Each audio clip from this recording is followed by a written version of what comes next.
sports and TV streams going live on YouTube, streaming live on YouTube. I'll do 2 episodes of Rescue 911 and then I'll stream a gymnastics meet.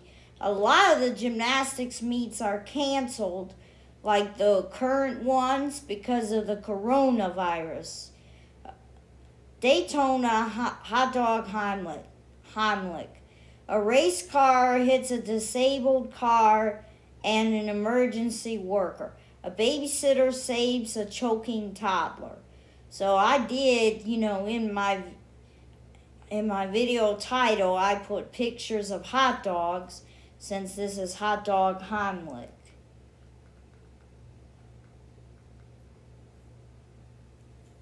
And Carrie was the babysitter, and she was like 20 years old.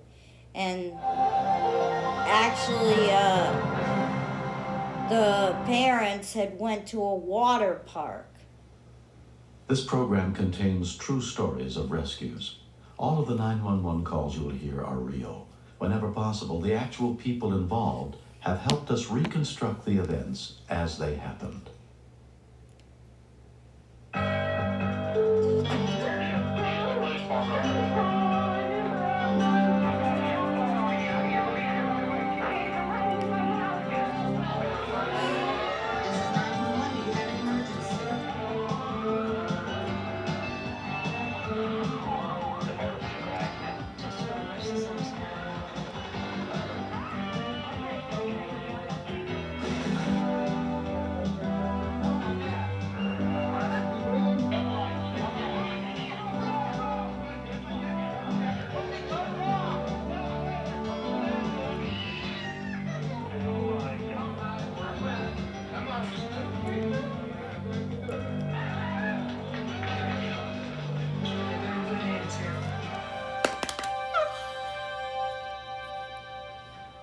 Professional rescuers are trained for almost any emergency, but sometimes there are dangers even they can't foresee.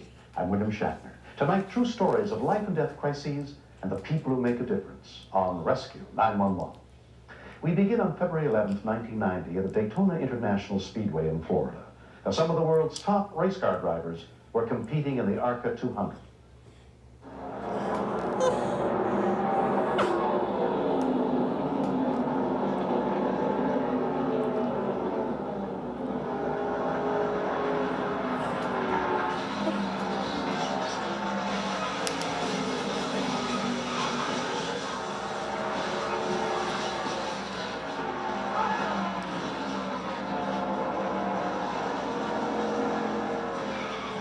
It really had been a nice, quiet race.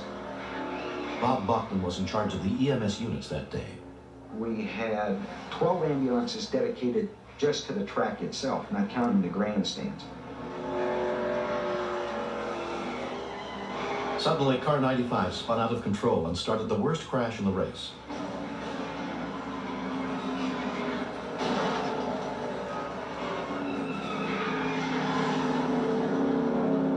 They put out the caution flag. When they yell caution in a race, that's when everybody gets their vehicles ready to move. But before rescue crews are allowed on the track, Watchtower Commander Jim Bachhofer has to give the signal that it's clear to move. We got a caution. We got a caution in 4. I started looking around the racetrack to see if the cars were slowing down before I started sending the emergency equipment. It looked like to me everything had gotten pretty well slowed down where it should be. I had a crew on top of the tunnel, which was only about 100 yards away from one of the cars. He's down there to that red car right there in front of you. EMT Mike Staley and paramedic Ken Elliott were stationed near the crash. Once we got that clearance, we headed towards the first car that seemed like it had been damaged in the accident. We pulled up to what we felt was a safe location, still on the grass, and Mike hopped out, went over to the car, and his duty is to assess the driver, make sure that the driver is alert and oriented. Our routine is to maintain eye contact so that the person remaining with the ambulance can bring any type of equipment that would be needed.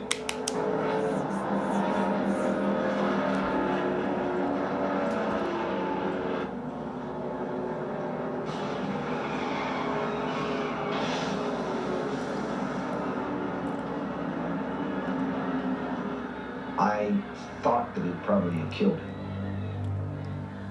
When we continue, Michael was thrown approximately 25 feet through the air. He looked like a rag doll. If you can't pick your family, you might as well laugh about it. You know you are totally incomprehensible. Maybe so, but that make a lot of sense. It's Sanford his son now, but when I'm gone, it'll be Dummy Incorporated. 1132. If you, vision coverage, and rides to and from doctors to choose from, better prescription drug coverage, dental and vision coverage. Mike is one of my best people. He's a good EMT. But I really couldn't believe that it had happened. He had serious burns of the arm, left forearm in particular, abrasions, bruising. And under these circumstances, I had to be concerned about the potential for a brain injury. You want the helicopter? Okay, helicopter guy. I had the most sickening feeling I think I've ever had in my life. That this was real serious and he may not live. And then I kept asking myself if I did the right thing on getting him down the hill as quick as I did.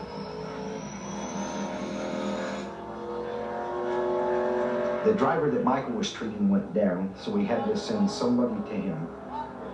but that driver was not seriously injured. We estimated that the car that hit the car that he was standing next to may well have been going in excess of 160 miles an hour at that time. Let's get some oxygen on him. In our profession, we don't actually see the incident happen.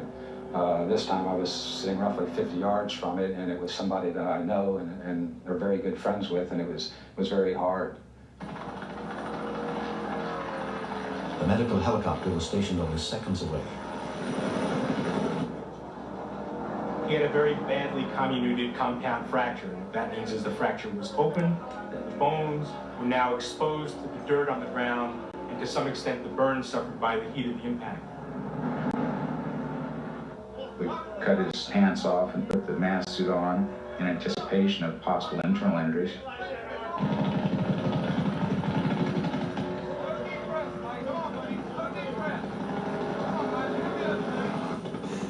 While another rescue crew tried to get the critically injured driver out of car 95 and stabilized, Mike was packaged for the first helicopter transport. The most fascinating thing was how regimented Mike was on his accents. Although he knew he had been badly hurt, he had his wits about him enough to be able to tell me what was bothering him and responded very, very appropriately to the questions that I asked him. Troy Wilrick was the helicopter paramedic. I've known Mike for a number of years. He's always a very outgoing person, easy to get along with. When we knew that he was the one that was hit, it made it that much tougher to try to be able to work on it and keep your emotions down and deal with that later. There's not too many circumstances that this would ever happen again anywhere, that within 17 seconds of the injury you would have a trauma surgeon, a respiratory therapist, and 5 paramedics to the patient in 17 seconds. It doesn't happen.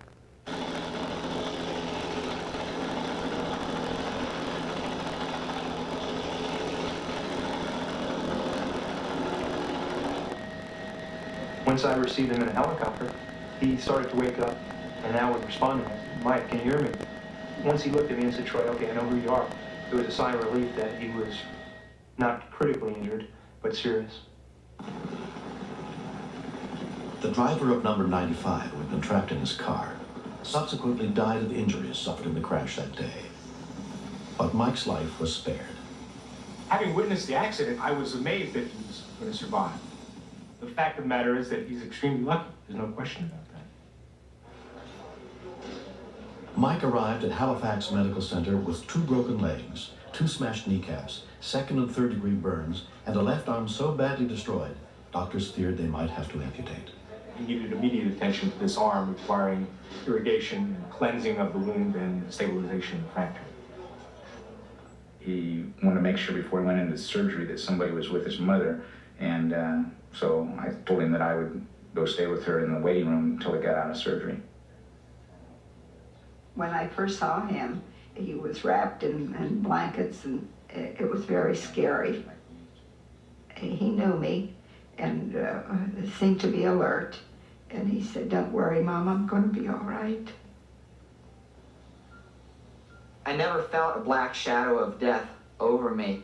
I only tried to absorb the positive thoughts of the people wanting to absolutely do their best for me so I would live. If I lost my arm, I would have lost my career in the fire service. Mike's battle to recover was aided by an outpouring of support from his community. The fact that the elementary school students remembered firefighter Mike when I introduced a life-saving program called Learn Not to Burn just made me feel great. Receiving cards from friends that I made at the National Fire Academy 8 years ago and said, we're praying for you, Mike. We're thinking about you. Huh?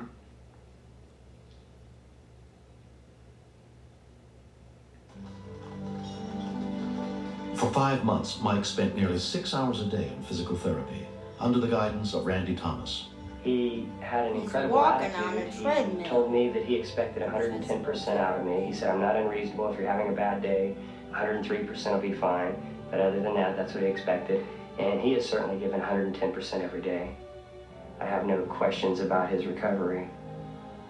I think that we are all struck by the degree that he was motivated to go through this process and to not dwell on what had happened to him.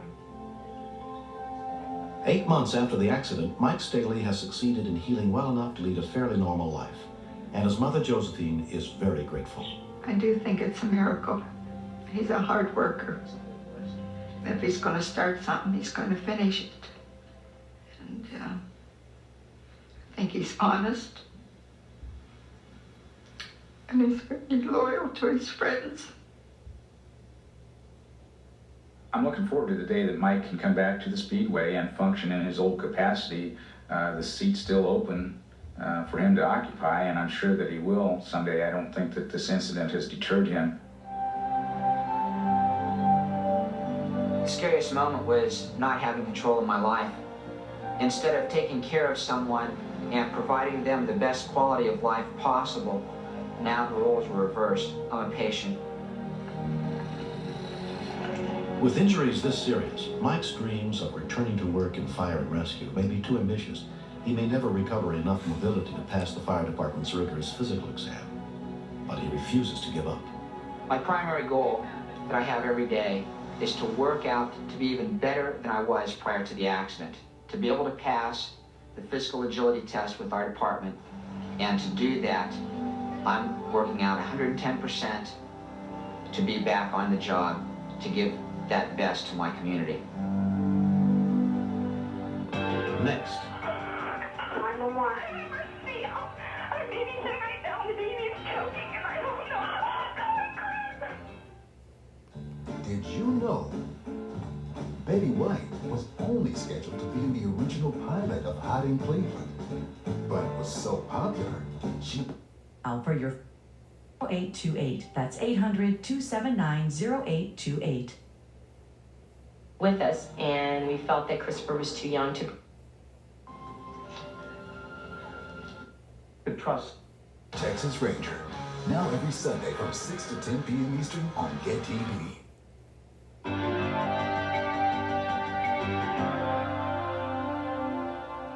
Kathy and Jim White of Loveland, Ohio, knew they could trust 17-year-old Carrie Busmeyer to babysit their children. The Whites felt they had nothing to worry about when they left their 19-month-old son in her care on the afternoon of June 16th, 1990.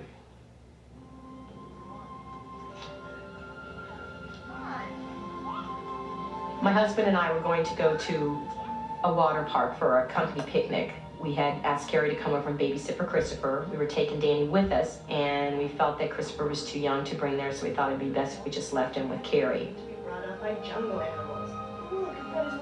We sat down and played for a while after they left, and we were drawing and reading books.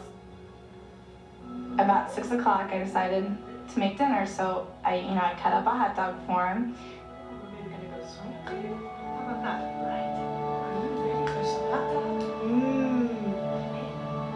He started eating it, and I had a fork and a knife over at the table with me, so I walked back to the sink, and it was just maybe 20 seconds, and he had a really weird look on his face. At 5:56 p.m., a call came into Janet Fry. 911. Emergency! I'm babysitting right now, and the baby is choking, and I don't know. She can't breathe? What? No, I can't breathe. I'm trying to get I could tell right away from the tone of her voice that it was very serious. It was a life and death situation. She brought in Mark Baird, an EMT who's specially trained to handle emergency medical calls.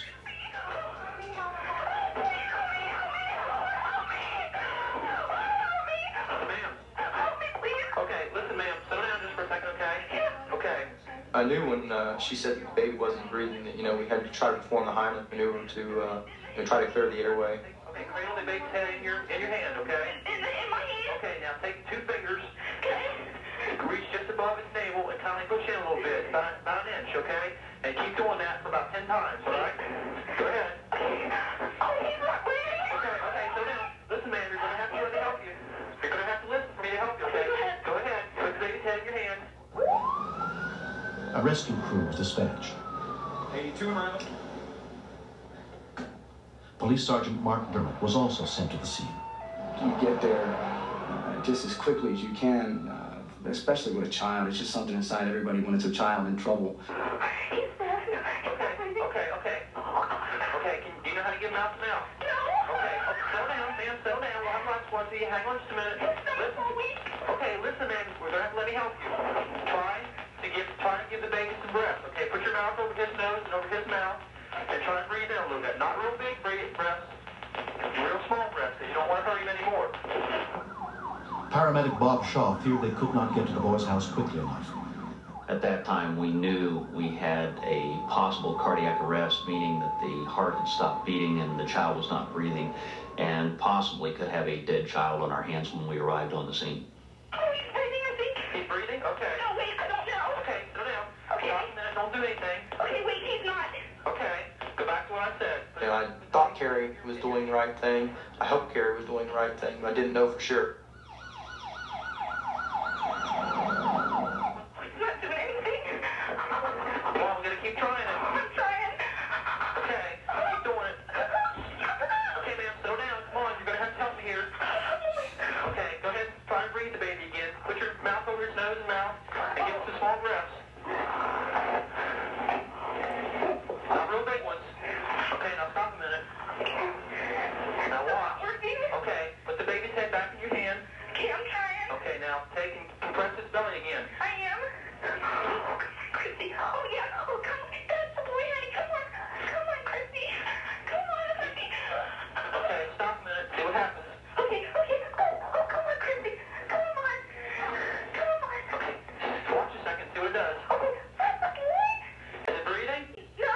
Okay, go ahead. Go back. He might be. Okay, settle down. Settle down. I think he's breathing. Okay, settle down. Hang on a minute. Okay. Watch him. Watch his belly. Oh, Watch his belly. Ma'am. okay. Oh, yeah. Watch his belly for a minute. Tell me if it's breathing. He's breathing. Okay, don't do anything. Don't do anything. Don't do anything. I want you to keep the baby level in your hand.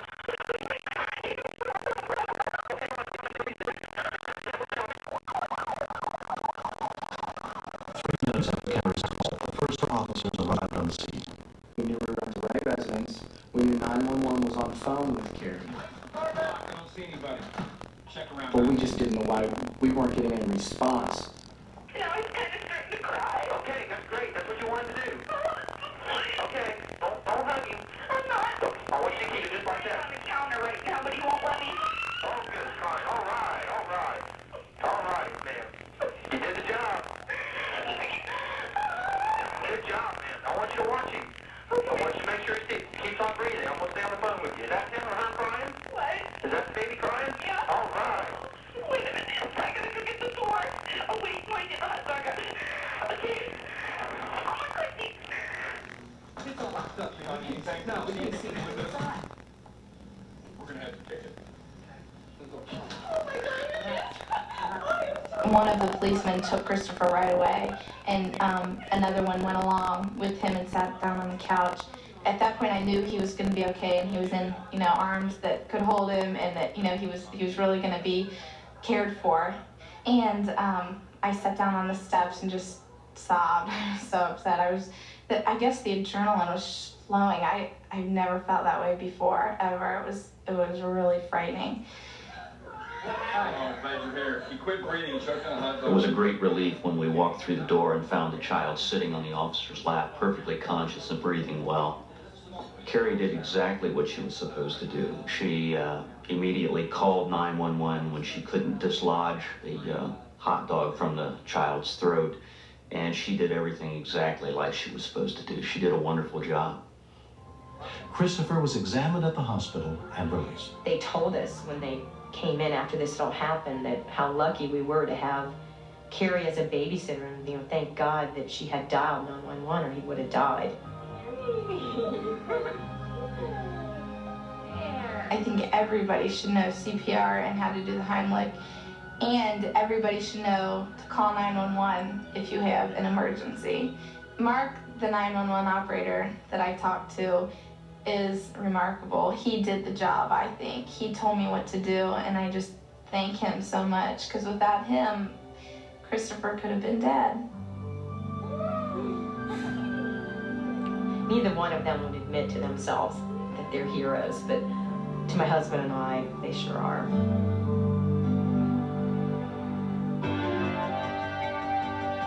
Aww, that Christopher was a cute boy.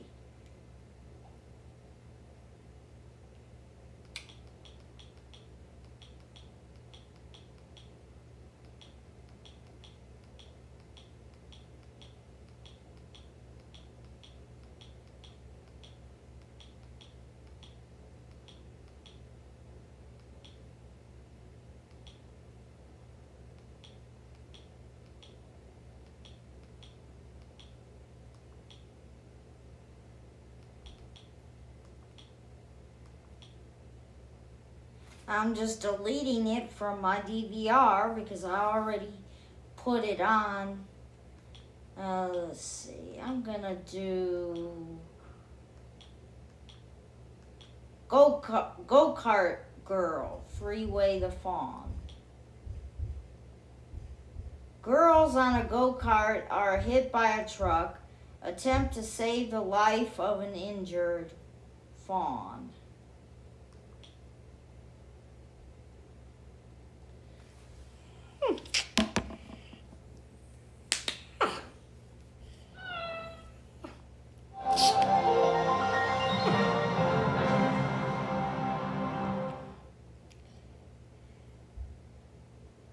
This program contains true stories of rescues. All of the 911 calls you will hear are real. Whenever possible, the actual people involved have helped us reconstruct the events as they happened.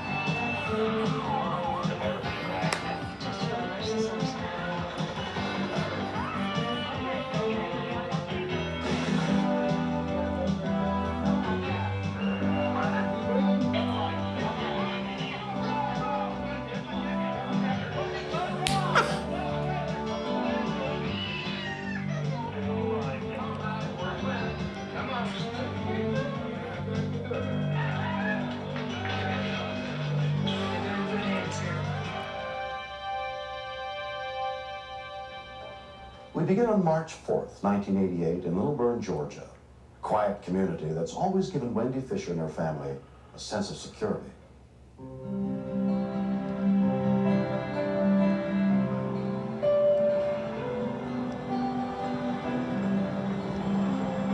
It was a school day. It was a Friday afternoon. Tristan and Angie had gone upstairs and changed and everything. I used to have a go-kart. When I graduated from high school in 1999, I got a go-kart for graduation. I used my graduation money to buy a go-kart for a while, so my parents got them to go-kart. It was kind of the thing that year. There were a lot of kids in the neighborhood that had gotten go-karts. I'm not sure if that's a Thunder Kart, go-kart. There's not always a lot of traffic. They always had to wear helmets, and they had a little flag that stuck on the back. You know, it would be up pretty high so the cars could see them. Pam Williams and a friend were at a nearby tennis court. As we were playing tennis, we noticed the go-kart in the woods. They were darting back and forth, and they came into our field of vision several different times while we were playing.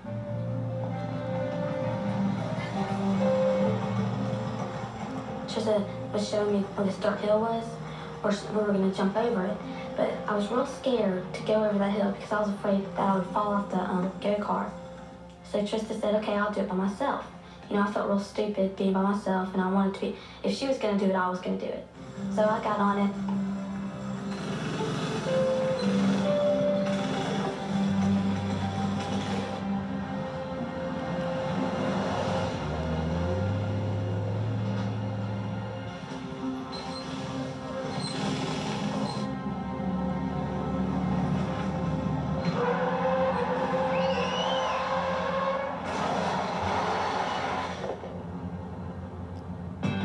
When we continue. I felt that if we moved her, she'd probably die. I also felt that if we didn't move her, she would die. If you can't pick your family, you might as well laugh about it. You know you are totally incomprehensible. Maybe so, but that make a lot of sense. The Sanford is son now, but when I'm gone, it'll be Dummy Incorporated. Line today and let us do the work for you. Remember, there is no limit on your out. A call to 911 sent rescue units from the Gwinnett County Fire Department to the scene.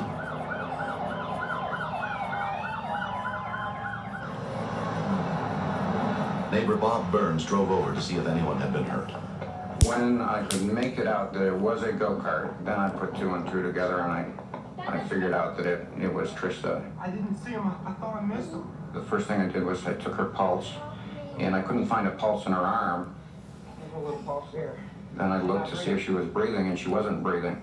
So then I took note of my wristwatch, because I knew that if she wasn't breathing, we had about 4 minutes that we had to make sure she got oxygen within that period of time.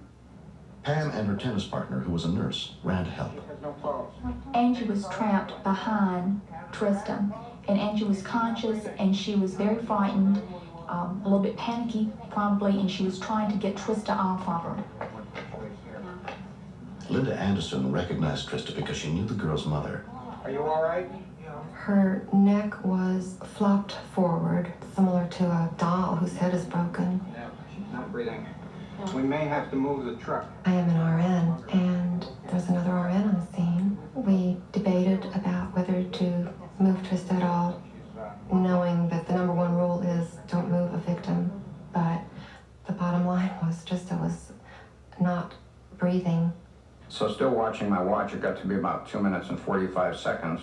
And I'm thinking, well, you know, if we've got to do something, we've got to start it now. It's cutting into her neck. At that point in time, I talked to the driver of the truck again, and I said, we're going to have to back up this truck. And I said, you back it up very carefully and make sure you don't go forward.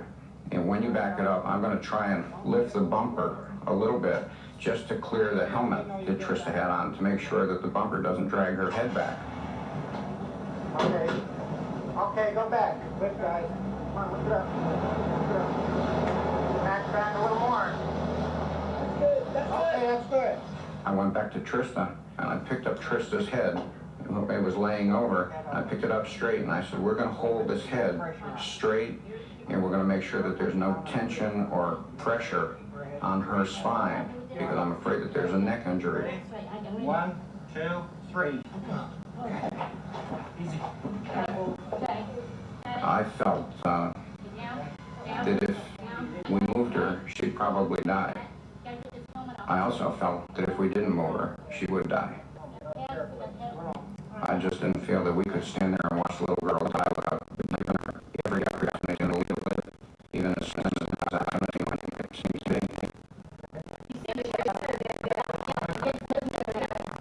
I prepared myself to do cardiac massage, thinking that her heart might stop as well. The strength of her heartbeat was fading quickly. The accident had occurred just a block and a half from Trista's house. Her mother, Wendy, got there within minutes.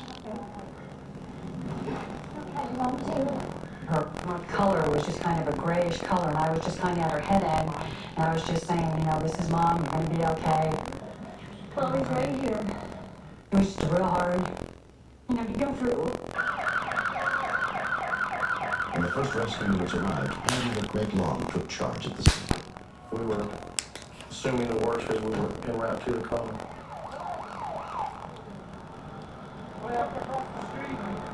I didn't see her. I didn't know I hit her. It was relief to have them take over. It just was becoming so clear that we were in a really tragic situation, and we were so afraid of her dying. I need some cricoid pressure right here. Push down a second. Trista wasn't moving a lot of air. She was breathing about 9 times a minute, which was not good for a child her age. She wasn't breathing enough. Somebody got a stethoscope? So we opened her airway, and at that point I elected to put an endotracheal tube and began to breathe for her. Started to hyperventilate her, really. What's the ETA on life flight? 15 minutes. Okay. In Trista's case, it was a little odd because normally everybody we ever pick up gets a cervical collar. But for some reason, the little voice that was inside me said, don't put a cervical collar on this patient. And I usually go with the little voice. I've been a paramedic for 13 years, and I've learned to rely on it. A life flight helicopter transported Trista the 17 miles to Eggleston Children's Hospital.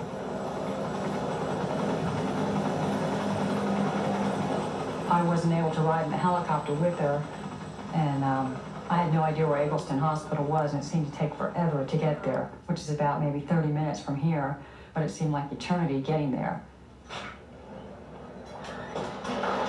The hospital had already been alerted.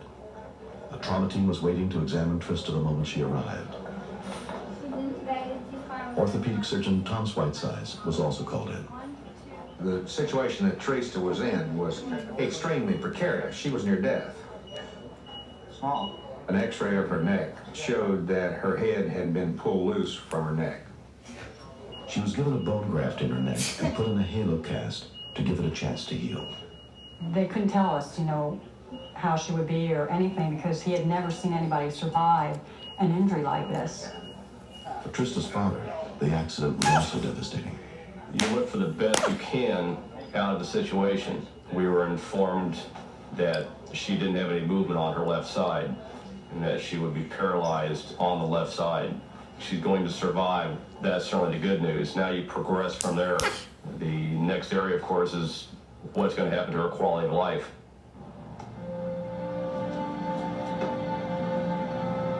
Two and a half years have passed. Trista has come a long way since the accident occurred. She's progressing, of course, much better than the initial prognosis indicated, the fact that she would be paralyzed if she made it through. And to see her walking around now, laughing and riding a bicycle, and it's a miracle. She's a miracle child. She still attends special therapy sessions to improve both her vision and speech. I was really determined because before my accident, I was always like real active and stuff, and I didn't want to like be sitting around after my accident just doing nothing. So I was determined to be like I used to be. My goal is to keep improving until I'm satisfied. Trista is a survivor. She's always a doer. So I think the same energy that got her into the trouble in the beginning was also what was going to pull her through. And I believe that throughout the whole ordeal, that she is a survivor.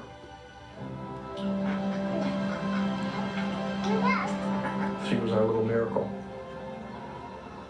Anybody that doesn't believe in miracles, there's one walking around in Gwinnett County today. Next. It was very heavy traffic for that time of day, and it's very fast. I remember seeing a deer run across the freeway. This is big here. Folks, it's time to get up, dress up, and stay up. Because we got new episodes of Sonny and Cher. Why don't we both do what we like to do best? That's right. We're back. Every Saturday at 10 p.m. on.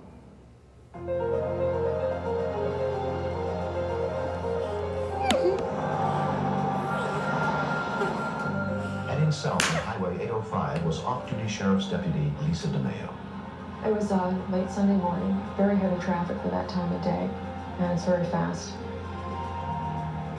I remember seeing a deer run across the freeway towards the median, and it was struck by a car that was next to me.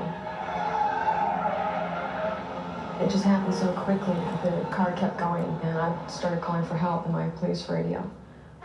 Lisa's call came into the San Diego Sheriff's Communications Center. Advice safety, a large deer was just struck southbound I-805 is still alive. Chip, are they going to need to be dispatched, or can Fishing Game save it, do you know?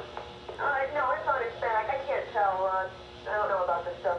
But the nearest Fish and Game officer was more than an hour away. Gene Chaffin was also driving south on 805. From my truck, I could see traffic divert around an object in the road. But as I got closer, I realized it was a deer in the road. And so I put on the flashers and managed to stay in front of the animal so I would block traffic.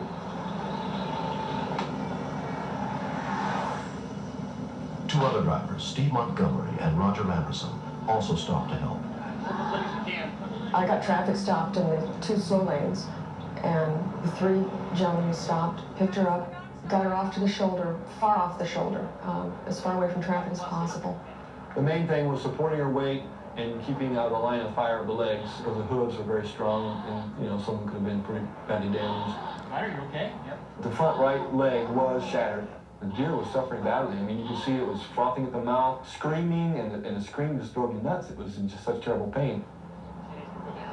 I was raised in a country atmosphere on a farm, so I think I know at what point an animal can be saved and can't be saved, and you just knew that, she couldn't be repaired. And it just wasn't one of those deals where you just fix the animal's leg and she goes on her merry way. Among the California Highway patrolmen who responded was Officer Gregory Mullendor. The deer was in real bad shape, and it was very apparent that it wasn't just a simple break. There was bare bone there, and there was muscle tissue, and it was high up on the animal's leg. And certainly the only humane thing to do would be to put the animal out of its misery.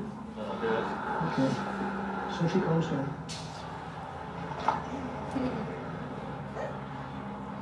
And it was over. Just a pop, and it was over. I don't mind telling you that I didn't feel real good at that point. I just simply got up and walked away about 15 feet and stood there. It was upsetting, period. And I was glad that it was over, but it was the right thing to do. So I hope that he doesn't lose any sleep over it, because he did the right thing. At that point, the deer's stomach started to actually kick. And it was visible, it started moving. You're not going to do this, but she's pregnant. Suddenly the focus shifted to the possibility that might be a living creature inside her, and what can we do about this? I knew that it was a matter of minutes before that fawn died of oxygen deprivation. So I ran to my truck, and in my tool pouch I keep a utility knife, and it didn't take all that long to cut her open and get the little fawn out. It was in the birth sac, so to speak, and so I had to rip that open to get to it. And I noticed that its heartbeat was fine. In fact, it was really rapid, but it wasn't breathing at all.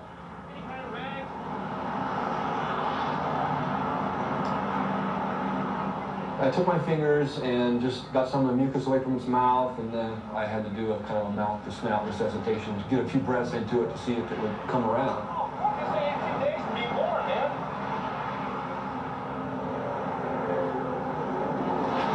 Come on, babe. Come on, babe. Come on, guy. Come on, guy. Come on, I see that. Look at this. Come on.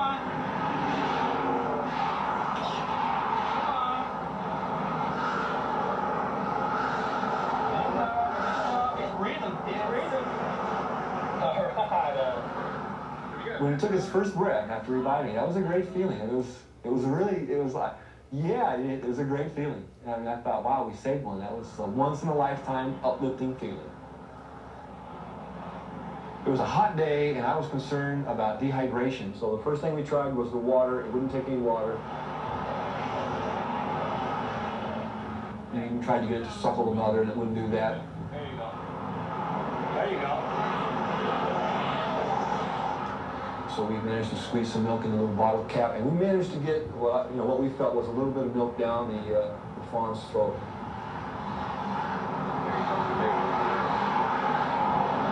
Oh yeah, she swallowed it. Yeah. She swallowed it. She is swallowing it. Maybe a few minutes later, it let out a little squeak, its first sound, and I've never heard a newborn fawn squeak, and it was beautiful. It was like a baby's first cry.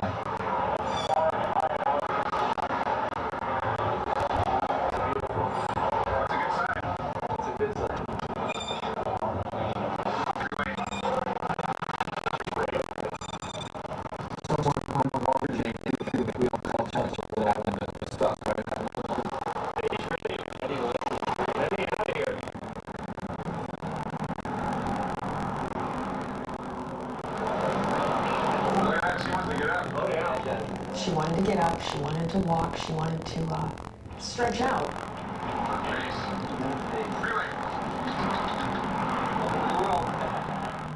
Freeway, the newborn fawn, was taken to a nearby exotic animal hospital and examined by Dr. Jeff Jenkins.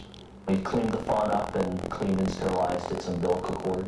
We then allowed Gene, since he was the foster father, to cut the umbilical cord, and which he did.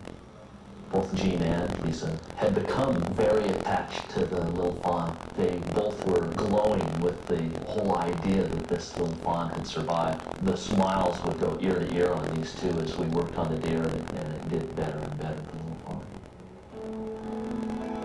The next day, Freeway was moved to the home of Wildlife Center volunteer Mary Faust.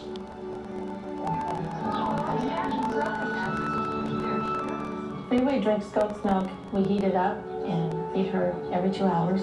She's very healthy, very active, loves to run and play in the yard. She's just doing super. I think Jean did something remarkable out there, something beyond what most people would have done. To me, he's a hero. When I see her, I think, wow, she's lucked out. It's incredible she's alive, and I hope that, she can go free again, but even if she ends up in captivity because she's too imprinted to people, I think it's a win for her, and it's a good feeling to see her nowadays. We can mix wildlife and people if we do it right, and not just blindly draw our straight lines on paper.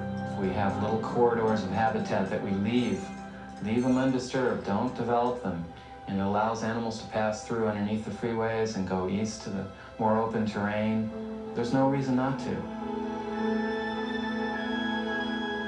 This whole experience with this deer was probably the most rewarding thing I've ever done. Something like that only happens to you once in your lifetime. It'll probably never happen to me again. So it was definitely a wonderful experience. There's going to be a point where she has to go, and we're going to miss her. She's a real sweetheart.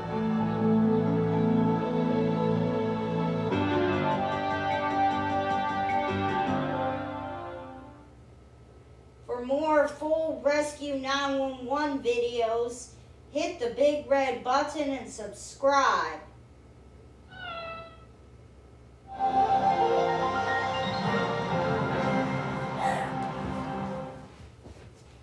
Hot in Cleveland is recorded in front of a live studio audience. This place is amazing. Not interested in Hot in Cleveland.